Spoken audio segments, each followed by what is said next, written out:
So, for chapter 13, we looked at diversity and sort of, the different areas about that. So, explain the concept of diversity. So, basically, diversity is how we as people differ from each other. There are many different ways that we can be diverse. The most common way to look at it would be through race. Um, you know, um, whether you're, white or Asian or a person of color, whatever race you are, that's a different form of diversity. Another form would be age, different age groups, or even whether you're from a different country or not, diversity through that. Um, Male, female, that's another type of diversity, so there are many different types of diversity. This has a big impact on the workplace for many reasons, both good and bad. Um, for example, to start out, the good aspect of it is it can bring in different types of creativity, different different techniques, different ways of doing things because not everybody's the same way, not everyone has the same culture, the same background. So the more diverse the workplace is, it can eventually, actually become more efficient, become a safer environment, um, sort of get things done in a safer way. Like I said, different techniques. So there are many different aspects that help businesses and help the workplace out. Um, and in the social aspect too, it's good to learn about other people and get a sense to know people who are different than you and be able to work with people who are different than you. It can affect the workplace in a negative way too because there are people who don't necessarily, I guess, like diversity. Um, Mainly because I guess it would be that they're different. Um, some people like things to be the same.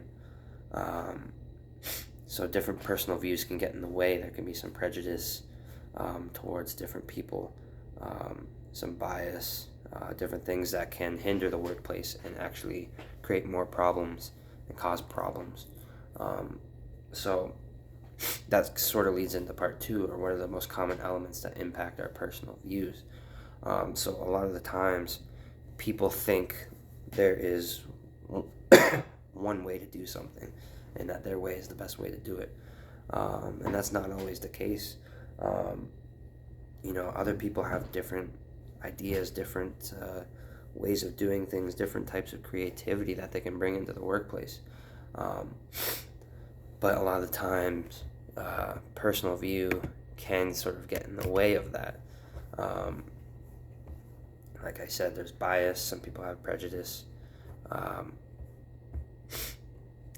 Stereotypes is another big one. Um, Sometimes you kind of group someone in a certain way. Maybe you think that they're lazy because they're different than you, or there's some element that's different, and for some reason, your entire life you thought they were lazy because of stereotypes or something weird like that, something strange. So there are multiple factors that come into play when affecting personal views. If I was a manager, I would want to mitigate that. And I think the best way that I would be able to do that is first off addressing everything.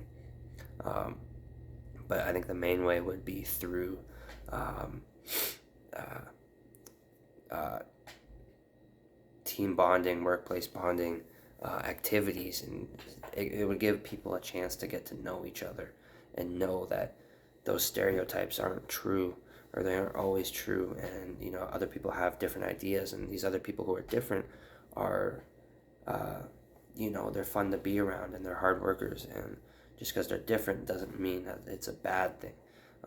In fact, it's more of a good thing. Diversity is something that's really good in the workplace, um, for the many reasons that I've said before. But being able to work with that with different people is good. So the team bonding activities, group bonding activities would be really good because you get a chance to know someone for who they are and work with them, um, rather than just have to be by their side the entire day.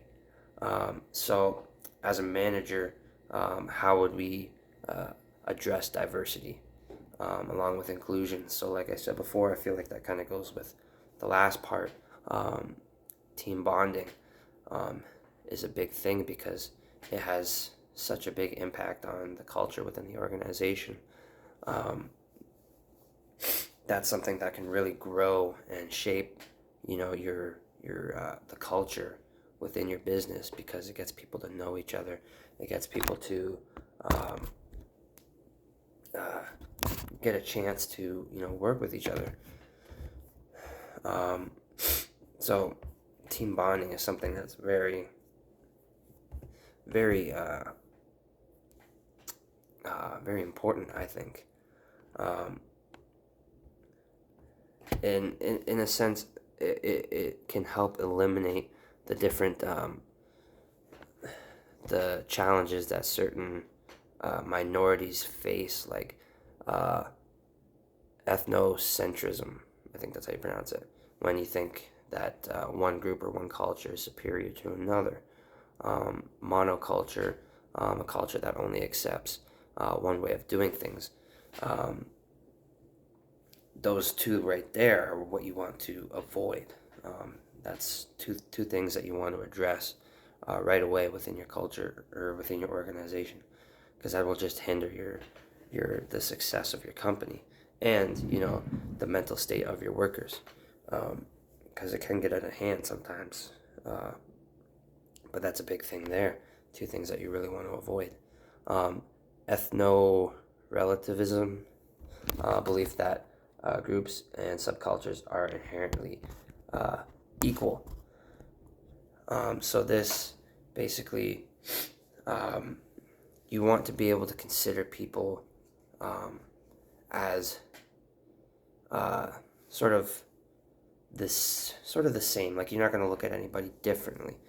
That's a big thing, because the moment you start to look at somebody differently, that's when you start to have problems. So the big thing is trying to um, treat everybody the same way, no matter how they look or whatever their age is or whatever it may be. Religious views, doesn't matter.